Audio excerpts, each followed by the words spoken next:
Now, tensions have arisen between the SACP and ANC leadership, with the SACP accusing the GNU of betraying the National Democratic Revolution. It comes after the South African Communist Party declined an invitation from its alliance partner to celebrate the first 100 days in the Government of National Unity. Professor Bheki Mngomezulu, who's Director of Centre for the Advancement of Non-Racialism and Democracy at Nelson Mandela University, joins us for a discussion. Professor, very good evening to you. Thank you so much for your time. I mean, that decline, the SACP not meeting up to that invitation to attend, ANC President Cyril Ramaphosa, who spoke yesterday, I mean, that the 10 parties which constitute the GNU might differ when it comes to their key principles and intentions, but he's pleaded with supporters to judge the formation on its work rather than the parties involved. What do we make of the two situations, the SACP on the one end and what Ramaphosa has said on the other? Good evening, Simpo, and good evening to your viewers. There is something very concerning here. Let us be honest from the start. If you suffer from an ailment and the doctor makes a wrong diagnosis, chances are you'll never recover, simply because you'll be given tablets for a headache when you are suffering from a stomach ache. There is no logic there. The point here is that as things stand at the moment, there is nothing called Government of National Unity in South Africa at the moment.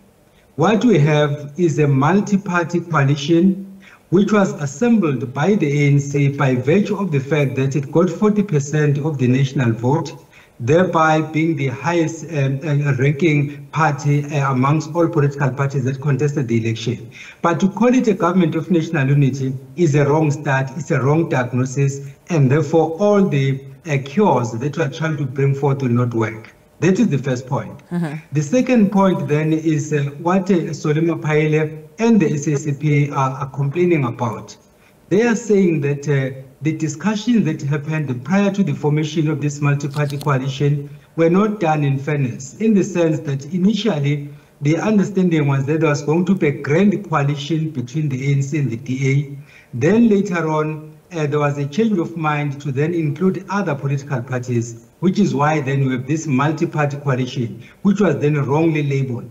So the SACP, therefore, is saying that as a member of the Tripartite Alliance, which comprises the ANC, SACP, and COSATU, and maybe you can add SANCO as well, they are feeling that they have not been given enough time to be part of the deliberations. Those decisions were basically forced on them as alliance partners.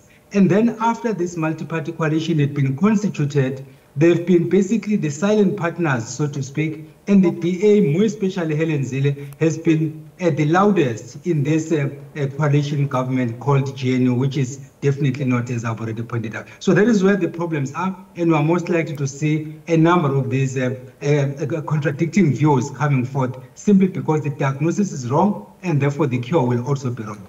You're saying that calling it the GNU is the wrong diagnosis. Does this mean that you are of the view that the Government of National Unity will not see the end of its term? What are your thoughts around that?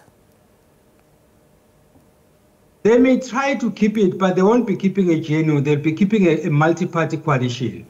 I've had engagement with some of the ministers and deputy ministers, and I've been at pains trying to explain to them what a GNU is. Some of them, in fact, are innocently calling it a GNU just to comply, not necessarily because they believe it is a GNU. So even if they were to keep it, like Minister Mackenzie, for example, is one of the most excited ministers about this, and on many occasions, he has even said that South Africans would give what he calls GNU a chance, so that even in the next 5 years, they will be allowed to govern this country. So they may try to keep it. Whether they will succeed or not is neither here nor there. But looking at the relations and the statements between the ANC and the DA, I'm doubtful if it will last for the next 5 years, because there are points of divergence and there is no intention to try and converge at some point. So there is a cause for concern. The only reason why it is still sustained up to this point is because, one, the ANC cannot kick out everyone because it didn't get 50%.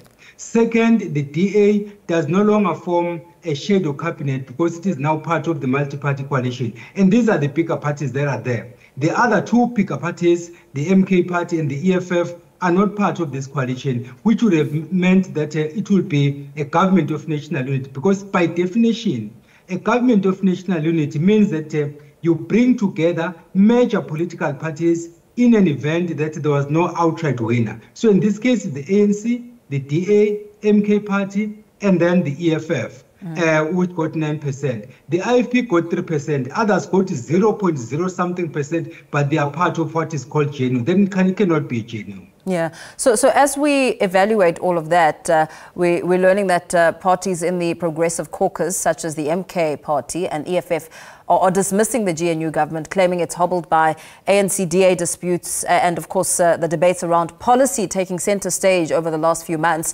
And the parties are saying this is distracting the coalition from its work in government. We've just listened a short while ago to DA leader John Steenhuisen speaking about his party's views on the NHI, saying that in its current form it will bankrupt the country, and of course concerns with clauses 4 and 5 in the Bella Bill. How should that be interpreted?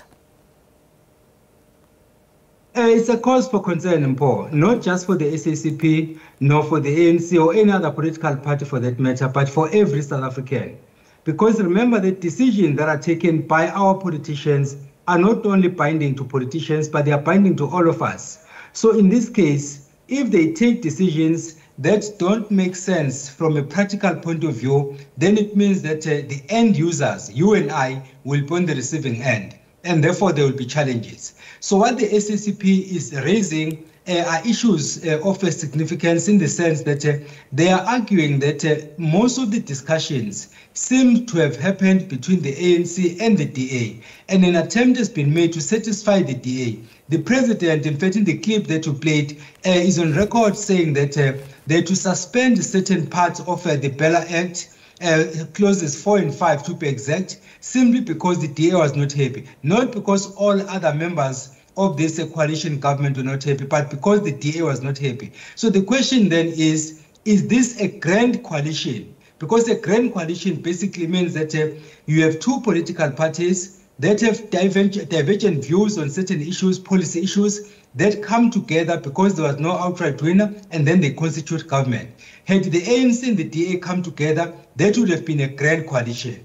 And in this case, because other parties were brought in, then it became a multi-party coalition. Then the question is, who are you satisfying? Are you satisfying the DA, or are you satisfying the coalition members, or are you satisfying the tripartite alliance? That is the balancing act that the president needs to basically take care of. Otherwise, then this multi-party coalition is not going to be sustained, simply because it's built on a shaky ground. You cannot build a mansion if the foundation is not stable. When you put the roof, it's bound to collapse. Very well. Thank you so much for weighing in on the discussion. Professor Bheki Mngomezulu, who's director of the Center for the Advancement of Non-Racialism and Democracy at the Nelson Mandela University, expanding there and giving his views. We do continue on the other side of this, bringing more news. Don't go away.